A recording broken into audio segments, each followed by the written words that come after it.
Washout. Near the end of Thomas's branch line there is a small station, and, close by, the railway crosses a stream on a short bridge. As the snow melted, the water in the stream rose higher and higher, rushing and swirling in its hurry to reach the river at the bottom of the valley. Each time he passed the place, Percy watched the water anxiously. "Don't worry," said his driver, "it's got to come a lot higher before it can stop us." Percy shivered.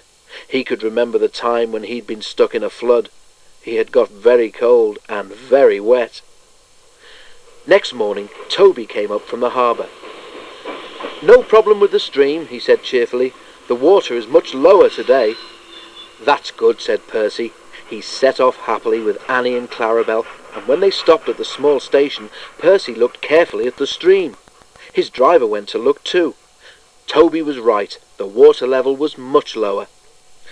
"All's well, Percy," said his driver. "Come on, we've got a timetable to keep." They hurried to the junction, where Henry was waiting for them. "When is Thomas coming back?" asked Henry.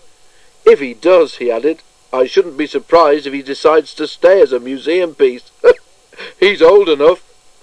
He puffed away, chortling at his own wit. Annie and Clarabel were most upset. Percy had to spend so much time comforting them that he was late leaving with his next train. Percy had his tank refilled with water at the station by the river, and this made him later still. "Never mind," said his driver. "We don't need to stop at the station near the stream this trip, so there's nothing more to delay us."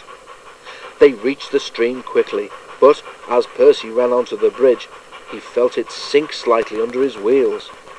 There was an ominous creak. The bridge swayed. "Don't stop, Percy!" shouted his driver in alarm. "Keep moving!" Percy didn't mean to stop, and that was lucky. Clarabel was the rear coach. As she crossed the bridge, it wobbled again. When her back wheels left it, there was a sudden loud crash. The bridge vanished. One second it was there, the next it wasn't. It was safe to stop now.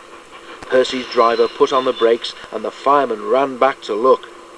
All he could see of the bridge was lying in the middle of the brown, rushing stream. Annie, Clarabel and Percy were badly shaken. The guard telephoned a warning, and then they all went quickly home. The fat controller closed the line while the bridge was mended. At first Toby and Percy enjoyed their rest, but they soon grew bored. When the bridge was repaired, Daisy had recovered from her snowy ordeal too, and things returned to normal. But for some time afterwards, Percy was extra careful whenever he crossed the stream in which he had almost had a bath.